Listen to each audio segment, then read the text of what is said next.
Hey, thank you, Brendan. This is the progress report for the May 4th. And that means tomorrow is May 5th, which is Cinco de Mayo. I never did quite understand what the hell they celebrated with that, except it's time for a lot of margaritas and Mexican food. And in Manchester, it's the taco tour. Wow, that ought to be great. Yeah, the taco tour is a really fun event. And we haven't had it for a couple of years because of, like everything has been shut down by the COVID. Yeah. But it's back, and it's a fun event. And I think the downtown will be absolutely hopping. And it's supposed to be a beautiful day. Yeah, right. So go Manchester, go taco tour. Go taco tour. Yeah, tacos $3, which is a big increase since they had it last time, which was $2. But it'll be well worth it to have the tacos you want. Yeah, that's for sure. I know my wife likes tacos. My daughter's a big taco person, and my grandson's a big taco person. How can you not be? You can have any damn thing in there you want. Yeah. Well, last time I went, they even had one vendor up. I think it was on Hampshire. He even had tacos for your dog. well, what better way to take care of the dog than to give him a good taco? That's for sure. Oh well, hey, listen, good things are happening in our city, and I'm very pleased to talk about that. You know, we got a vibrant city that's on the cusp of really, really blowing it apart. We have big, which seems like it's been that way for a long time, but I think it's really true now. Really, I think it really is. Well, we've got Dean Kamen and his DACA and his army project. We got UNH Manchester. Yeah, and we have the Vineyard that's filling up with many, many small companies. We have the educational institutions here, from long-standing ones like St. Anselm to new dramatic upstarts, filling up all our downtown spaces and other places. Southern New Hampshire University, which I think is a miraculous story about an educational. It is triumphant. I met a young woman this morning who was a cheerleader when I was coaching at New Hampshire College. She just retired after 46 years at New Hampshire College, Southern New Hampshire University. I thought you were going to say 46 years of cheerleading. No. That would be quite remarkable. She worked with student services. I saw her at Blake's this morning. I was having lunch. I was having breakfast. This is on the west side, I presume. Yeah, right on the west side. And she came and said hello and said she had just retired. I said, "Holy mackerel, just retired!" Here I am remembering her as a kid, a youngster, maybe 17, 18 years old. She's just retired. But Southern New Hampshire, I think, Bob, before we get into the guts of this show, we've got to improve education in our city. We've got to improve education in our city. And yet, even today, we had an announcement of another Manchester elementary school gets a award for the best. I saw that. Yeah, was it Parker Varney? No. I think it was the one on the other side. Parker Varney got it. Parker, 2 or 3 years ago. 2 or 3 years ago. And now there's another one. That, And all those people think, I don't want to move to Manchester. I want to move to Bedford because the schools are better. Think about this. We've had 2 elementary schools. One Parker Varney a few years ago, and this one, which why can't we think of it? But it's a tremendous testament to the dedication and the fire and commitment we have with our educators here in Manchester School District. It's a Teacher Appreciation Week, so we appreciate all of the work done by the teachers. You're one, so you should be appreciated too. In the city of Manchester and in the town of Goffstown and throughout the state. Yeah. But I think a commitment, an emphasis on making our schools better. Yeah. And we've got to do that because that's the underpinning of a great society, a well-educated society. Oh, absolutely it is. Absolutely it is. And I read this book a while ago. I think I've talked about it on the air here before, about the book called The Upswing by Robert Putnam with a co-author. He co-authored another book with the late Lou Feldstein, who we miss. But this book was about how we went from the Gilded Age of the extreme inequality of the 1890s and thereabouts to, within a very short period, of becoming a much more we-centered community instead of a me or I-centered community. Right. And he talked about how that happened. And one of the principal things was the development of public high school educations for everyone. Right, no question. Before that, in the 19th century, that was not common. Right. By the turn of the 1920s, the Roaring 20s, as they call them, public high schools were available everywhere. Right. And we have one of the most legendary public high schools right here in Manchester, Manchester Central. Yes, oldest public high school in the state. That's over 100 years old, isn't it? Yes, the building's over 100 years. The building's over 100 years old. The building's 125 plus. Yeah. So that was quite something. Well, normally, folks, and you're probably going to be noticing this right away if you haven't already. Normally, this practice on the Progress Report is that we have either me and Mike Farley. Mike, I know you're dealing with some problems at home. Please wear on your thoughts. But and on the first Wednesday of the month, when I have the great privilege of having my good friend from longstanding, Senator Lou D'Alessandro here. But we normally have a guest here. Tonight we do not, and there's a couple of reasons for that. Number one, we thought we might have the mayor, but apparently she wasn't available, so we're sorry we don't have her. We hope we will soon. And then I thought at the last minute, given the news we got out of the Supreme Court yesterday. By the way, Lou, I am a member of the bar of the U.S. Supreme Court, New Hampshire Supreme Court, First Circuit, and I am a member of the bar of the U.S. Supreme Court. And I actually participated in an argument there once upon a time, a long time ago. I wasn't prime counsel, but I got to sit at the counsel table. I got to help the lawyer who was supposed to be doing this, answer a question about something that came from one of the justices. So I have a pretty good, and Stephen Breyer, the retiring Supreme Court justice, who announced his retirement, and we now have a replacement. Right. What's her name? Ketanji Brown. Right. Jackson Brown. Who's I think going to be an outstanding justice. Stephen Breyer, who has New Hampshire connections, was a classmate of mine at Harvard Law School. Oh my God! Really? Yeah. He was a classmate of mine.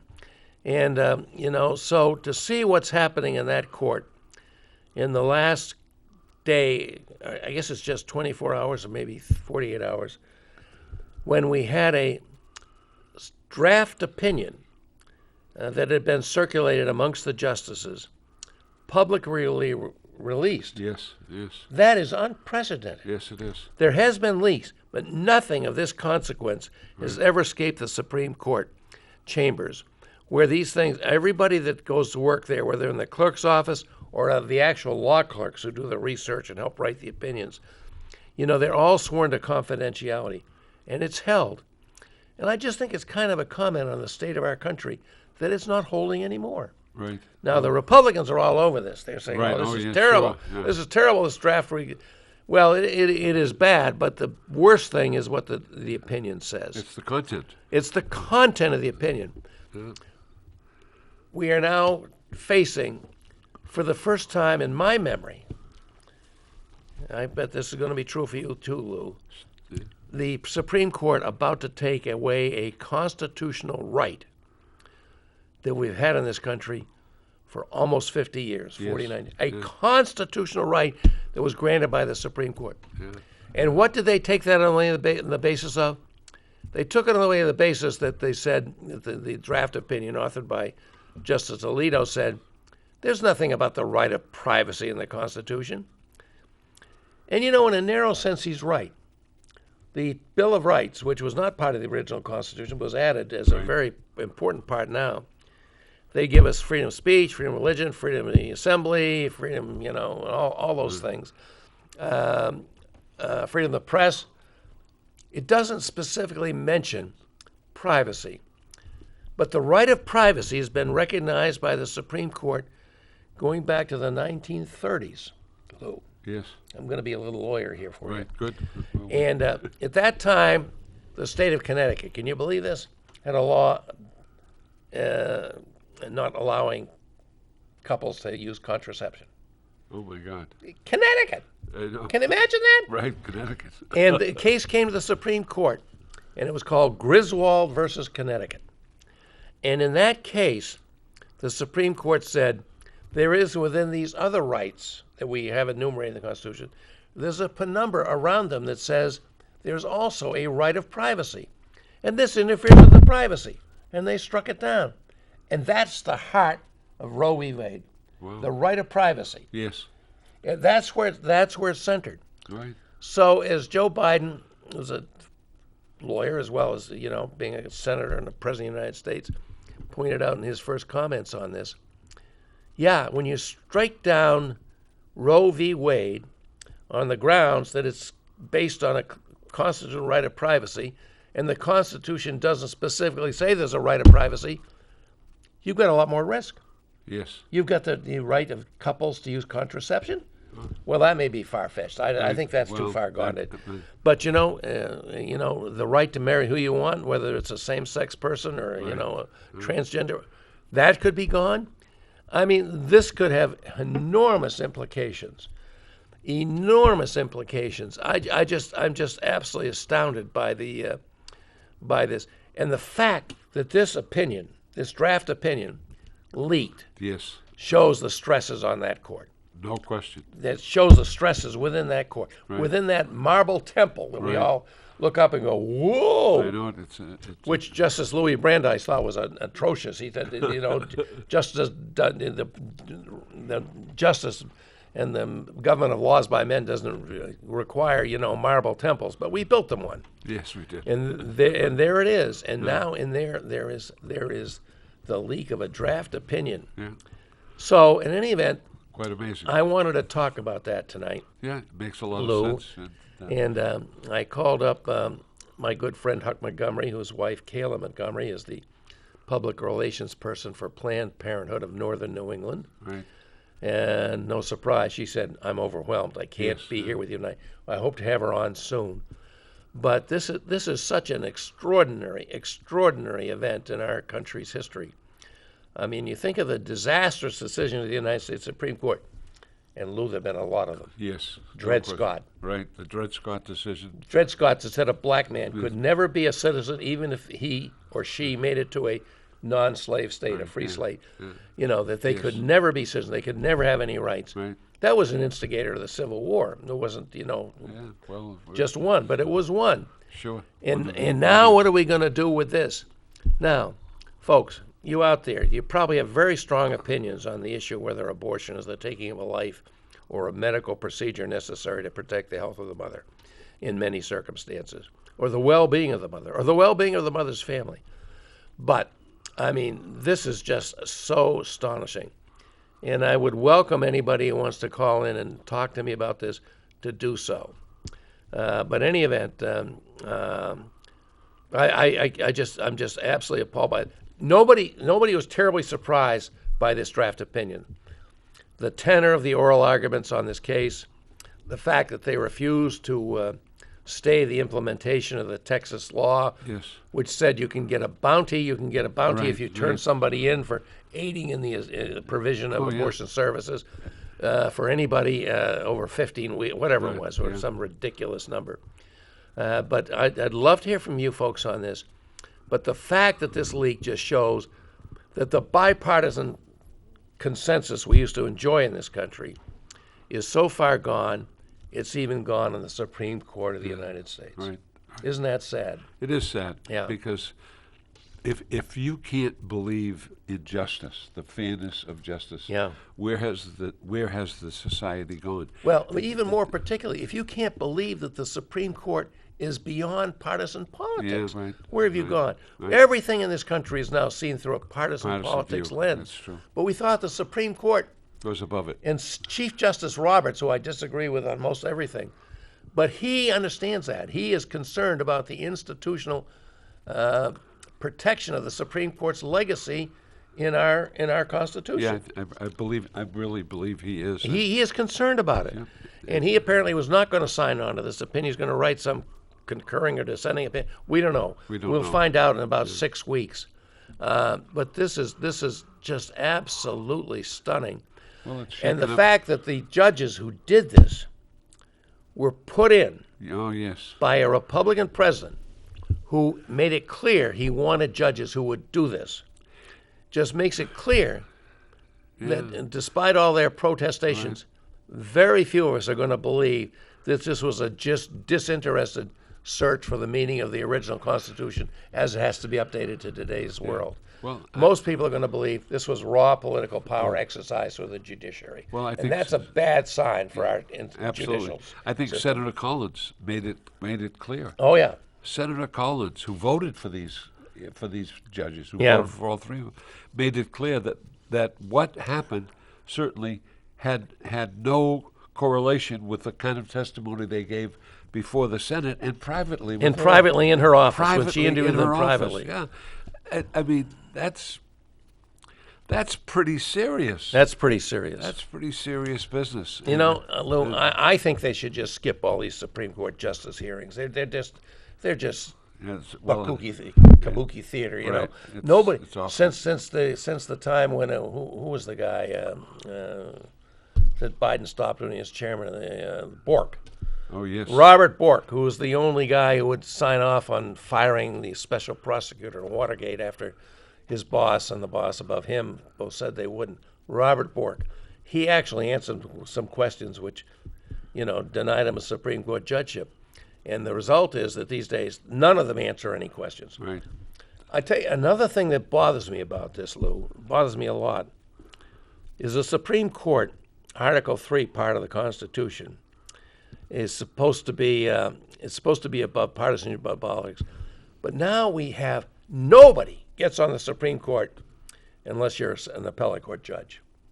In the past, we've had great judges who came from the political arena. Yeah. Justice Hugo Black, who was a KKK guy, in Alabama, and then he voted for Brown versus Board of Education. Right. We've had people like Earl Warren, an attorney general of California. Right. Was he governor? I don't know, but he was attorney general. Yeah. And, these people have some life experience inside of being in an appellate court and writing opinions. But today, these are the only people who get nominated to the U.S. Supreme Court. And the Supreme Court is the top judicial body in our land. Yes. And it has to decide issues that are very tough and very consequential. And shouldn't some of those people, and I hope they're going to be men and women, they are now, they didn't used to be, but they are now. We even had our newest judge is going to be a black American woman who's very well qualified. Shouldn't some of these have some life experience about sitting down with their law clerks and writing judicial opinions? That's just my thought on it. Well, you're a lawyer, and you know the business. I said from the political side of the bench, having gone to the Supreme Court when Kelly Ayotte argued the case of parental consent. I was there. Were you really? I was in the front row. I watched David Souter. I saw Clarence Thomas. I saw them all lined up there. And what an experience that was. I can tell you that. And I knew David Souter. I know David Souter. I remember him when he was in the Attorney General's office, when he was Attorney General, when he was I do too. When he was a Superior Court and a Supreme Court Justice, and then on to the United States Court.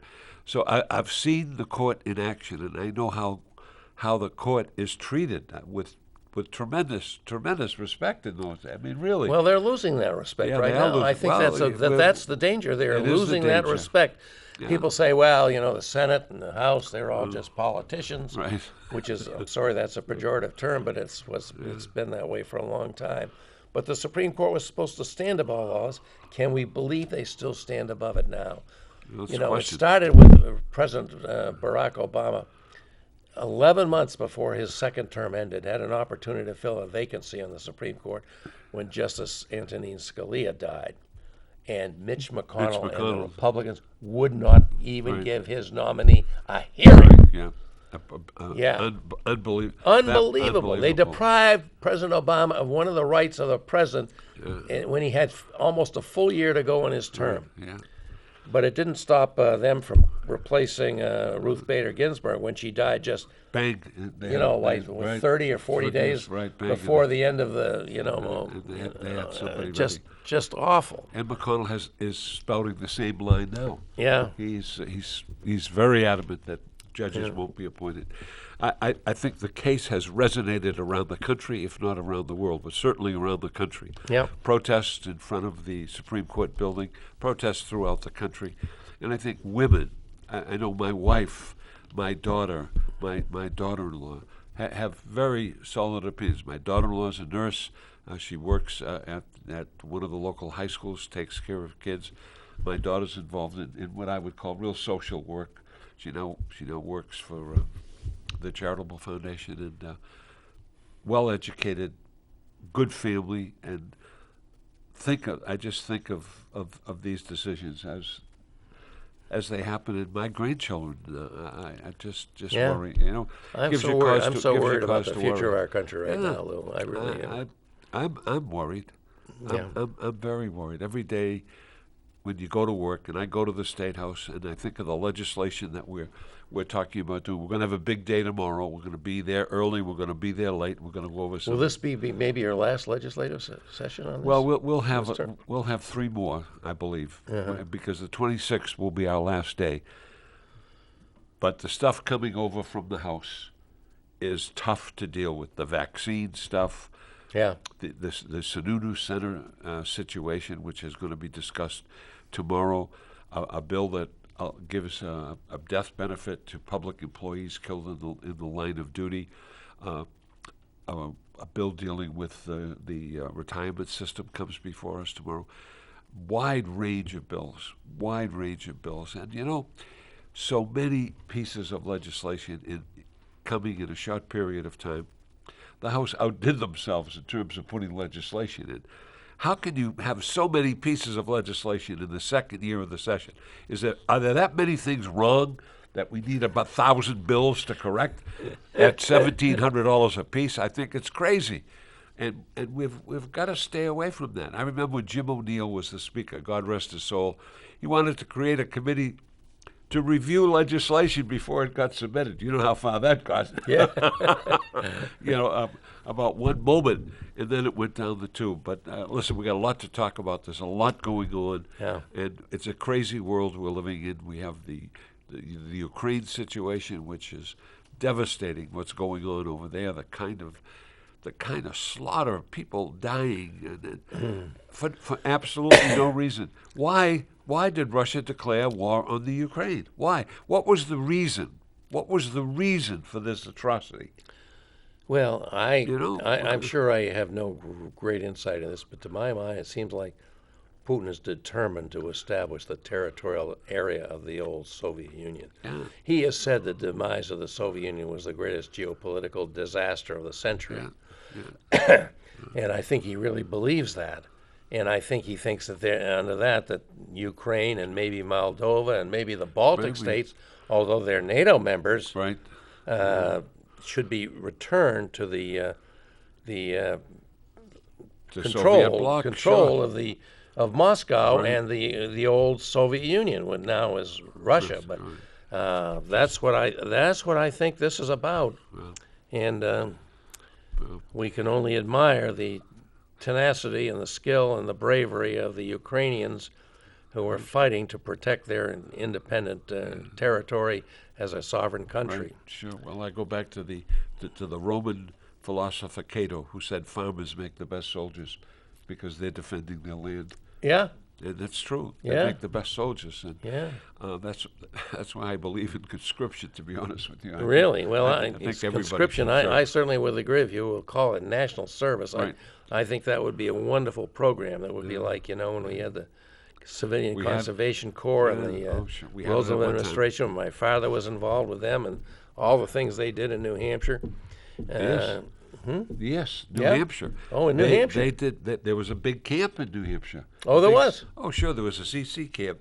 It's now part of the White Mountain Forest. Yeah. And Tom Clavel, a former senator from the where was he from? He was from southern New Hampshire. From Hudson. Yeah. Tom was at that camp. He told me about that. Bear Brook State Park, one of our premier state parks, that was a CC encampment, and there's still a little museum there for them. And my father, when he graduated from UVM Medical School, his first job was to be the medical officer for the CCC crew up in northern, up in the very northern part of Pittsburgh on the Connecticut Lakes. Wow. And do you know that they built the last 8 miles of Route 3 to give us our only port of entry into Canada? Oh, my God. That was a CCC project. Well, the CCC was really something. All of the alphabet agencies that were created by Franklin D. Roosevelt. Yeah, that was a good one. It was a good one. It was only men, by the way. There were no women in the CCCs. Well, and I believe they got paid $1 a day. Right. But they got their health care. Right. They got their food. They got their lodging. Yeah. And some of the money they made, they sent back to their families. Yes, sure. Well, I mean, it was, and it was going great, and it did a lot of good things. Right. You like to ski at Gunstock, which used to be called Belknap, CCCs. Right. You like to go up to Pinkham Notch and hike up to Tuckerman's and ski Tuckerman's, which is a great thrill. Right. CCCs. Yeah. And the boathouse down on Crystal Lake right here in South Manchester. CCC's built that. A lot of great things. Yeah. A lot of great things. Yeah.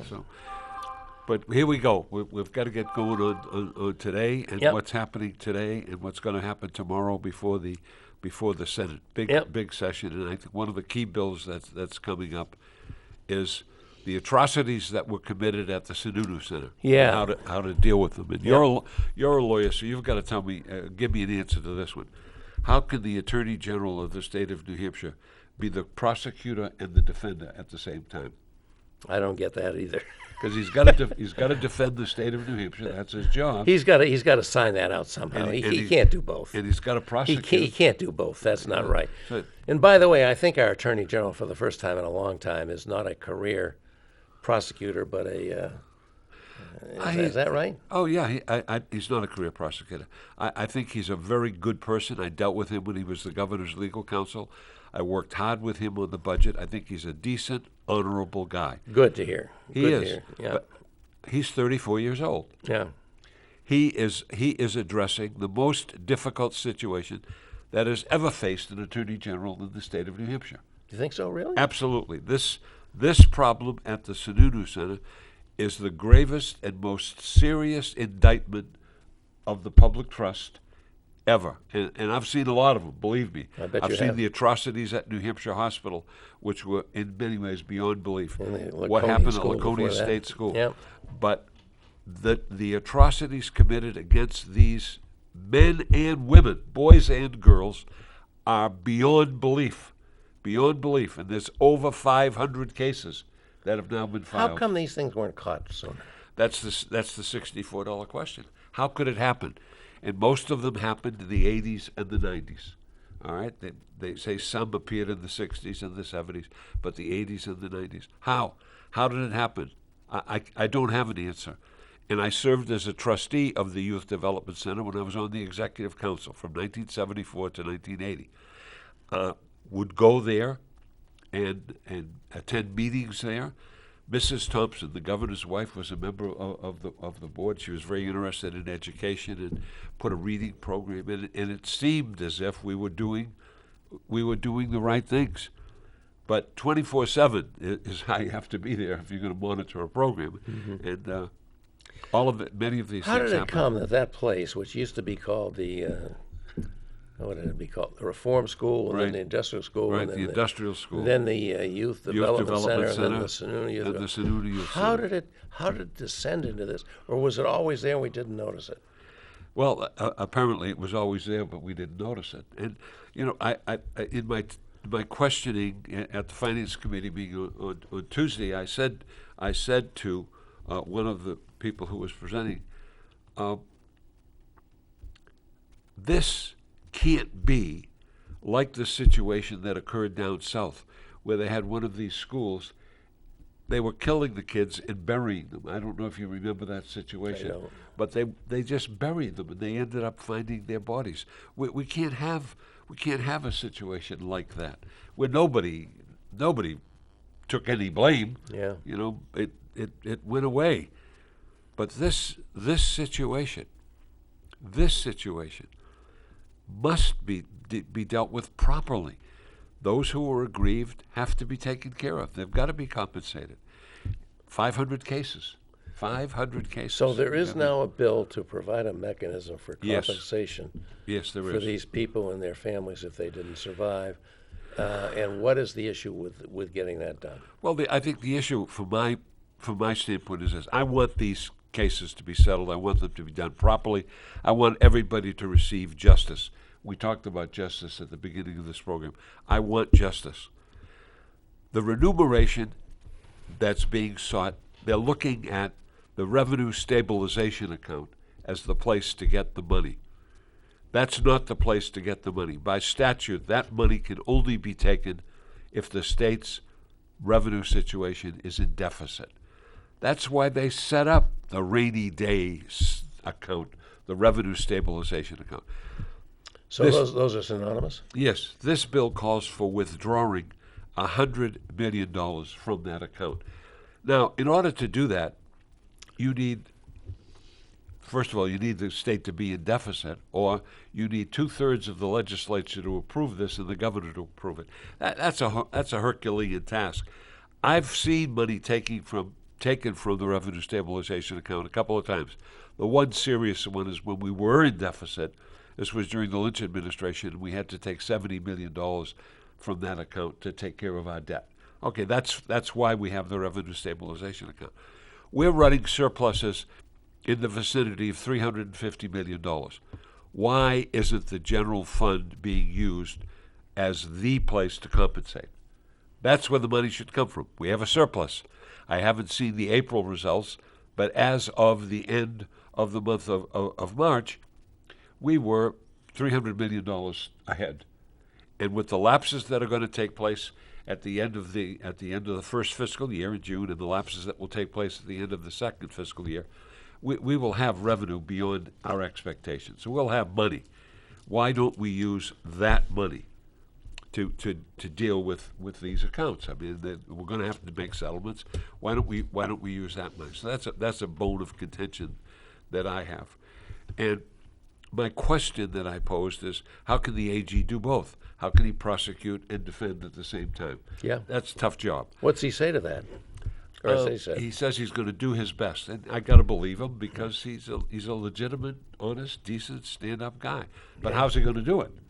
Yeah, that's the question. Well, if you got conflict like that, you can be an honest guy, and it's still very tough. And that's coming up tomorrow. Yeah, we're going to debate that on the floor of the Senate tomorrow. Mm-hmm. And the Senate president and the governor, or the Senate president representative, said the governor supports going to the rainy day fund to get the money. Well, I just can't support that. I don't believe in that. I think the rainy day fund is for the rainy day. The revenue stabilization account is for just because we're flush today, right. It doesn't mean we will be tomorrow. Well, right. And what will happen to the financial picture of our state? We sell bonds. We sell bonds based on our financial integrity. Those bonds are further given great sale credibility by the fact that we have a large reserve. A good, robust rainy day fund. We have a good, robust rainy day fund. And New Hampshire bonds are very acceptable. The way we pay our bonds off, we pay heavy up front, and the tail, as the tail comes with it's more principal and less interest. So our bonds are very, very, very desirable in the marketplace. I have the treasurer come and testify before our finance committee. I think she supported my premise. She quoted the law. That's all. Quoted the law as the law was written, is what the law states at this time. And we've upped the cap. We can put more money into the rainy day fund because our goal was to create a better, stronger, more robust revenue stabilization account. So that's going to come up tomorrow. Before the legislature, we're going to debate that before the full Senate, and we'll see how that works out. That's a very, very big deal. It's a big deal for the state.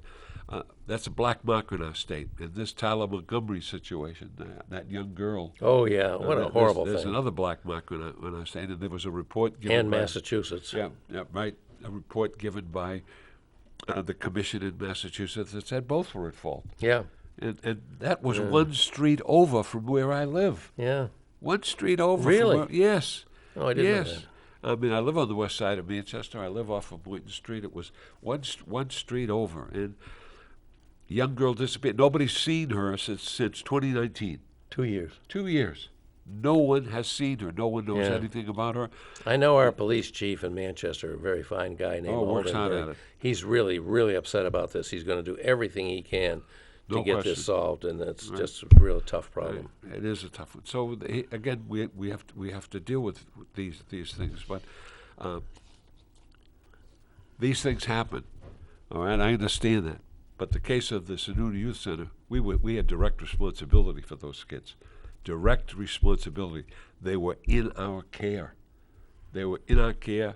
They were living on that campus, and therein, I think, is the real indictment, and we've got to we have to deal with it. Oh, we absolutely do. So, yeah. Again, that's front page tomorrow, and there's another piece of legislation tomorrow that has to do with expanding the death benefit bill for public employees killed in the line of duty. Including police and fire? Well, we have police and fire. I sponsored that bill a number of years ago. Okay. The $100,000 death benefit for police and fire is in place. This is for like public works people, DOT people. Yep. And 6 or 7 of them have been killed in traffic accidents. Oh, sure. And you know how the cars are running up and down the highway these days. Well, I saw that accident where a car smashed into a trooper's car. This was over the weekend. The place, the trooper's car's a mess. Thank God he's okay. But then we had the trooper who was killed in the accident in the highway. This was a few months ago. So there's good reason to look at this legislation and good reason to pass this legislation. So I have to work on that tomorrow and try to get that overturned because it's inexpedient right now, and we try to get an ought to pass on that one. And people deserve something. I mean, if they So there's a lot happening in our world, but I think that headline that you have before you was the most shattering above the fold headline that I have seen in that paper since I have been in the state of New Hampshire. I agree with you, Lou. I mean, it just was like a thunderbolt to me. You know, I grew up in New Hampshire. I'm a New Hampshire guy through and through, but I did live elsewhere. And when I came back from my overseas stint in northern Nigeria, and I would come here and I'd say, well, I'm going to register to vote, which of course I did. And I said, now who do I vote for? Whoever Bill Loeb was supporting, I voted for the other person. that was the extent of it. And to see this in the Union Leader, after all these years, this is the Sunday news from last week, the week before this, it just struck me like a thunderbolt, an absolute thunderbolt. And I must say the Union Leader under its now publisher is now Brendan McQuaid, no longer Joe McQuaid, although Joe's written a biography of William Loeb, which I'm hoping to read because it was certainly not sugar-coated. And to point out that they were taking him off the masthead and denying his role as a founder of the Union Leader, just absolutely stunning. But you experienced this more than I did, Lou. But this man was so wantonly and gratuitously cruel to people that disagreed with him. Yeah. Wantonly and gratuitously cruel. He would just take on people in his front page editorials, day in and day out, and attack them not for their policies but personally. Yes. And I recall one time when a great friend that you had, Governor Walter Peterson, one of the great Americans, I think, great New Hampshire people, when got accosted by one of his gotcha reporters at Logan Airport and attacked his daughter, who I guess was a teenager, and asked her about whether she had any experience with marijuana. And she said, "What do I say about this, Dad?" And he wrote an article about that, and he denounced it. Yeah. And Walter Peterson wrote him a really good letter saying, "Why don't you pick on somebody your own size?" And when Martin Luther King was assassinated in 1968, do you know what the Loeb editorial headline was? He reaped the whirlwind. Meaning it was his own fault that he got killed. Yeah. I mean, that was the guy that was the image of New Hampshire for all those years. Right. Yeah. Now, it's really interesting to me that this newspaper, and I'm a lot happier to be a subscriber today than I was a week ago Saturday. Right. I've always needed to have this newspaper. I think they do cover the news well. But and they have some great reporters like Kevin Landrigan and, the late John DeStasso, and many others have come through. But now I feel much better about it because they finally said, we're no longer going to acknowledge Loeb has any role in the history of this newspaper whatsoever. He's off to our mess head. He's off to being a founder. And my question is, this happened, here in 2022, a week and a half ago. And it was stunning, and I'm still astonished by it. But it made me think of a guy named Kevin Cash. Kevin Cash. Who the hell is William Loeb? He wrote a book called Who the Hell is William Loeb? Right. And he did it when Loeb was still alive. Right. That was gutsy. It was gutsy. Because Loeb was not not afraid to try and intimidate people that disagreed with him. Yep. When I was a kid up at Holderness School, I was a kid. I was a teenager. And he wrote something I disagree with it. And I and another guy wrote him a letter saying we disagree with this. And I think we didn't sign our real names. And he said, those don't look like real names to me. We may be coming after you. And I just about died. I was so scared. I wanted to hide. God. You know, that was the kind of guy he was. But in any event, to have this happen and this come out now, all I can say, Brendan McQuaid, I'm not sure you're watching our show. You should, it's a good show. Right. Thank God, better late than never. I mean, the union leader, Sunday News, has come clean and acknowledged they can no longer honor the guy who dominated this place from 1946 to 1981 when he died. Yeah. And he attacked you viciously, Lou. He did. More than me. I think he attacked you. Well, he did attack me. I was the recipient of a front page editorial, along with Dopey Dwight, the president of the United States. Wormy Sherman Adams, the chief of staff of President Eisenhower. Jerry the Jerk. Jerry the Ford, Jerk, president of the United States. Decent, honorable men, really good people. I spent a lot of time with Sherman Adams when he was up at his place, Loon Mountain. Loon Mountain. I used to come and go and visit with him and talk with him, and he was the first White House chief of staff. Really, the first guy to really assume hold that position. He was Eisenhower's chief of staff, and brilliant guy, Dartmouth graduate, and of course, governor of the state of New Hampshire. And he was attacked by the paper, and certainly Walter Peterson. One of the truly great guys. Very decent person, a contributing person. Yep. Deserves every honor we can give him. Right. And Gerald Ford, another wonderful guy. I had the privilege of meeting and talking to him on a number of occasions. I never did meet Dwight Eisenhower. I guess I was young. I was younger at the time. I'm getting old now, but I was young once. Well, I did meet Dwight Eisenhower. I'll tell you about it when you're done. Oh yeah. Well, Dwight Eisenhower, who coined the phrase. Listen, when he was leaving office, the military-industrial complex. He did do that. He coined that phrase. He did do that, and we are living with that industrial complex today. Right. And I'm so worried about what the legacy of that is going to be. I think it ranks up there with George Washington's farewell address as a warning to the nation of the perils that we face. Well, he was a 4-star general, 5-star general, because he was commander-in-chief. Yep. And he makes that statement after leaving the service and becoming president of the United States. And he campaigned very hard right here in New Hampshire. Yeah, he did. Supported totally by Sherman Adams. Yep, Sherman Adams. Who became his chief of staff, as you say. Right, his chief of staff. So we have a lot of good memories in New Hampshire. And I think the newspaper could destroy people. I could tell you the cartoons that were drawn about me. When one cartoon, I had to show it to my kids, a person throwing a hat and beheading me. Really? Yeah, I've got it in my office room. There's a James Bond movie about that guy who throws a hat and decapitates. Right. So I'm there with no head.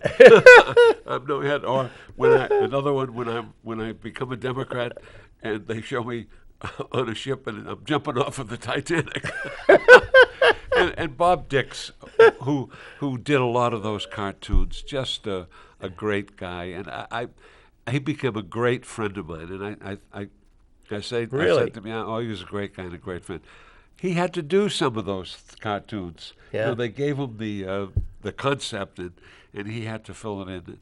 So, but look at others who were damaged, and I think of so many lives that were altered dramatically by editorials and by cartoons and so forth. So it was pretty awful. Yeah, and where Lou and I are a similar age, so we can remember this. A lot of people there who I hope are watching us will not remember any of this, but it's really worth remembering. Yeah. William Loeb never lived in New Hampshire. Right. He had legal reasons he couldn't live in New Hampshire. He always lived in Pride's Crossing on the North Shore, just outside Boston. But he certainly told New Hampshire what to think and do. And he had an inordinate influence in both political parties. Yes. Because it was the only statewide paper daily that circulated throughout the state.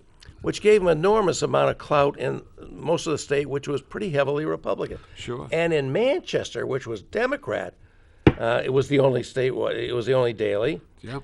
And the Democrats here were at that time a pretty conservative lot. Yes. And so he had outsized influence in both parties. Yeah, right.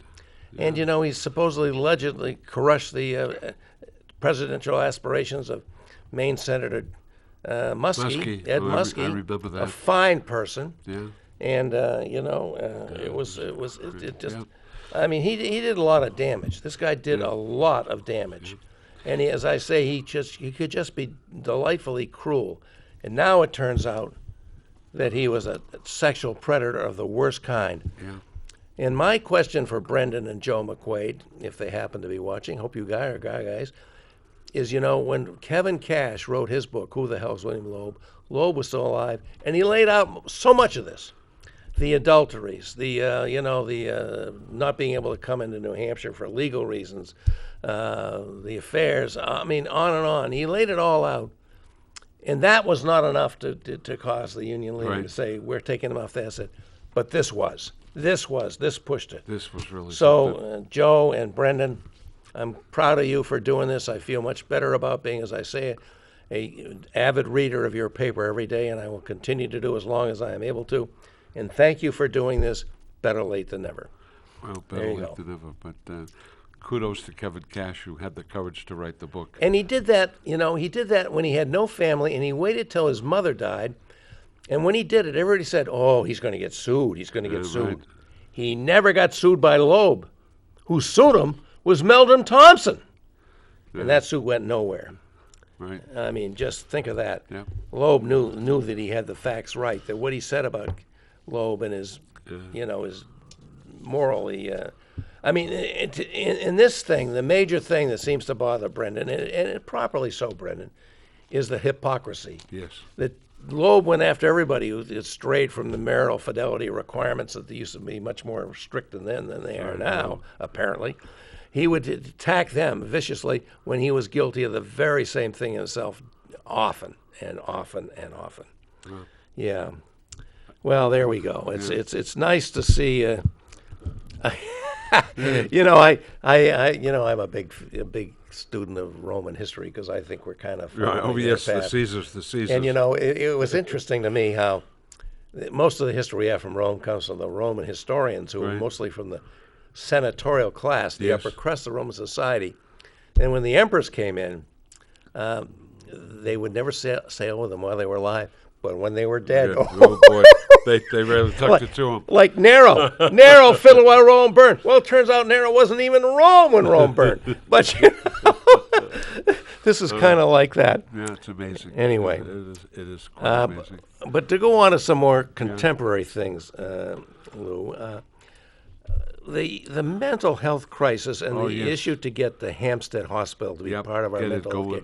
Can you talk about that? Yes. Where are we going on that? I'm sure you have a role in that. Well, we knew that we needed a place to put youngsters. Behavioral health, mental health, serious problems among young people. About 10 years ago, we decided they were going to go to New Hampshire Hospital. Big mistake. They should have never been sent to New Hampshire Hospital. Particularly when we closed the Philbrook Center, right? They didn't have a youth center. Well, yes, and the Philbrook Center was a mess to begin with. It was a mess. Okay. It had a good beginning, but it was a mess. So they moved the kids to New Hampshire Hospital. It took 10 years to get them out. I'm chairman of finance along with my colleagues serving on the finance committee. We appropriated money to get the children out, create a relationship with Hampstead Hospital, which was at that time a private proprietary hospital. All right, so we got kids to go there. Now we purchase Hampstead Hospital. We purchase it. Which is a good idea, I think. Very good idea. Yeah. Very good idea, because they're certified for 110 beds. Mm-hmm. So we buy Hampstead Hospital, $14 or $15 million. We still have people going there, kids going there. They're still operating. Once we claim ownership of it or sign, past papers, then we have got to staff it. Yeah, right. So a deal is created for an outside entity to staff Hampstead Hospital. That contract comes before Governor and Council 2 weeks ago. They table it. They want to know more about it. I believe that they passed it today. I'm pretty sure they passed the contract. The Governor and Council. Governor and Council. That creates an opportunity for these kids to be taken care of in a good setting, in the right setting. Yeah. They're not in emergency rooms at the hospital. Yeah, that's good. That's certainly good. So they're not at New Hampshire Hospital, yep. but they're transferred to a place where they can get treatment. All right? Good situation. I think that's a good deal. $15 million is allocated to the Hospital Corporation of America to create another hospital. We buy some beds at that hospital, get some beds. This is a new hospital. No, it's Hospital Corporation. Were they the ones that owned Hampstead? No, that's a separate issue. Separate. Okay, right. okay. This is a new facility that's going to be built, and we give them $15 million as become partners in the process, and we create beds because what we're trying to alleviate is the pressure from the mental health situation. So you got more beds there. You got more beds at Hampstead.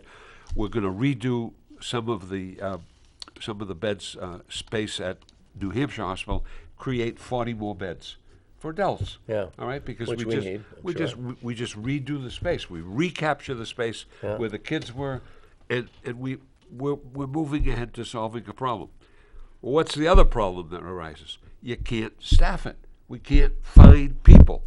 I talked to Heather Moakwood before she left the superintendency and went to work for Merrimack County. And she said to me, if she could fill every vacancy at New Hampshire Hospital, there would be no waiting. There would be no wait list. Really? No wait list, but you can't find people. So workforce development, we got to work on that. I sponsored a bill.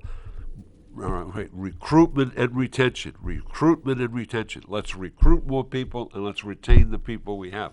Worked with I presume that's got to improve their compensation. Hopefully, and work with admin services. Actually, they were the people who brought the idea forward, and so working on that. So, but the key situation is the mental health crisis. Think of the evolution of the mental health crisis. You got kids who aren't going to school. They're home. They're home by themselves. In many instances, no social interaction. What do? What do they do? Little deviant behavior, little problems, little hostility sometimes, parents whacking them and so forth and so on. All right? A lot of situation where couples aren't quite as nice to one another as they should be. We get some domestic violence taking place. Yeah, I'm really concerned about that. And violence of the kids. So this 2-year period creates a situation that we have to address. Does Hampstead help address it? Does doing the work at New Hampshire Hospital help address it? Does working with HCA help address it? Yes. But those things all got to happen. They all got to be funded, and they have to be put in an ongoing basis. That's got to be done. Are we reacting to it? Yes. Was the reaction quick enough? No. But at least we're recognizing it, and we're moving forward. Now, once they get out of New Hampshire Hospital, they need transitional housing. So we took Philbrook and we created transitional housing. So we got 16 beds at Philbrook. That's another long story that I'll get into. That turned out to be a very costly situation. But now we have transitional housing there. Why? Because we were sued. You can't keep people places where they shouldn't be. The courts intervene. Sometimes that seems like the way we make progress in the state, when we get sued for not doing the right thing. We create transitional housing. There are 16 beds there, and we now have transitional housing. We were supposed to outsource that. We were supposed to outsource transitional housing. So we're moving ahead. We are moving ahead. And fortunately, Bob, we have lots of money. We've never had this much money, ever. And this isn't because our own taxes are raising. No, we're reducing our taxes. We're getting rid of it. It's because of federal largess that's been coming out as a huge amount of that, and revenues are coming in at an all-time high. So we're in a good situation. The question is, can you make a good situation really good for the people that you want to serve? Yeah.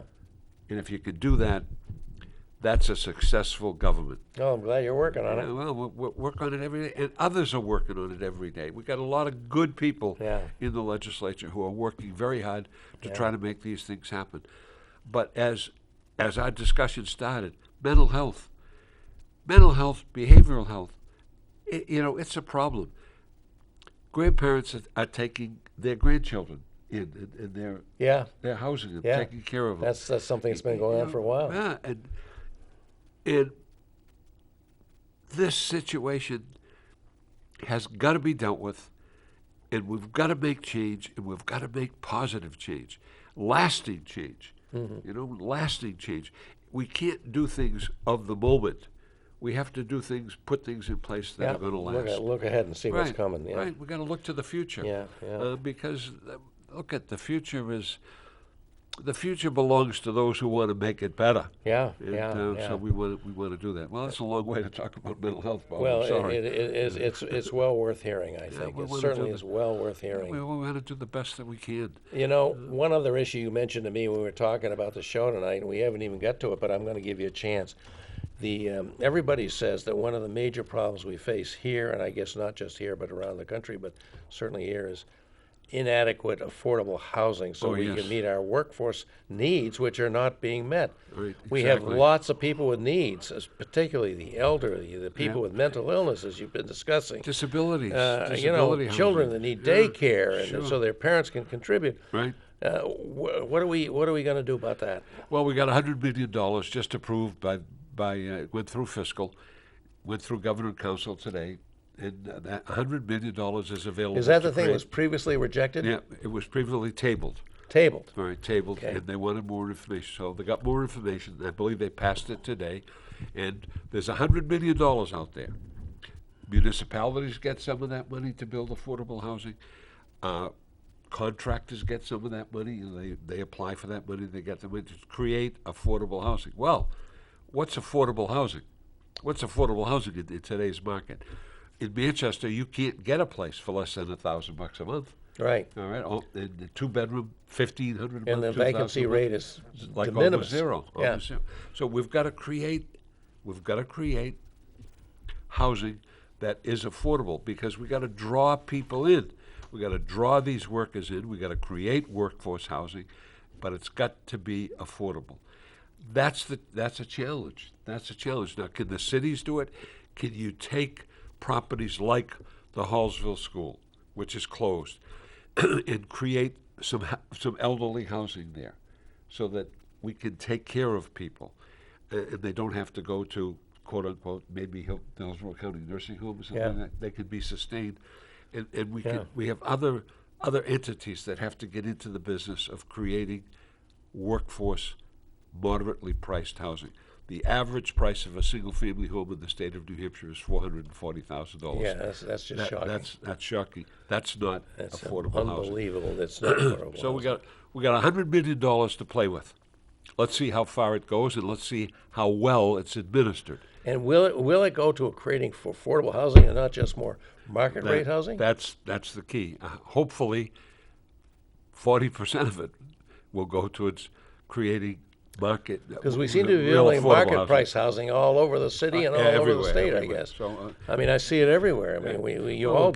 We've got to get into the affordable vein. Yeah. And hey, we've got to do it, because if you want a workforce, you've got to place these people in a home.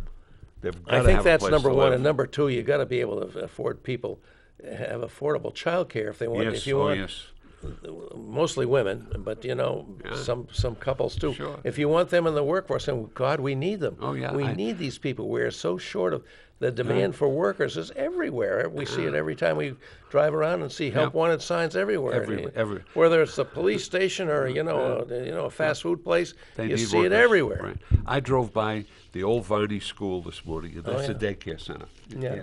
Easter Seals has that as a daycare center. Yeah. I saw the little kids walking in, and I thought of my kids when my wife and a group of mothers created a nursery school at the church, at the Episcopal Church, St. Matthew's Episcopal Church on the west side of Manchester. The mothers would volunteer, and I don't see a lot of that going on now, because most of the mothers are working, but it's things like that made a community great, made a community strong, and provided good good care for the children, and that's so important. We need that. I know we need that. Well, we've come to the end again of another fine we flew program. Through this hour. We flew through this one. Fine with you. I wanted to talk about this book, but I'll do that another time, How Democracies Die, but next time, maybe. It was Folks, a great day. It was a great night. Got to keep going. Take care. Take care, everybody.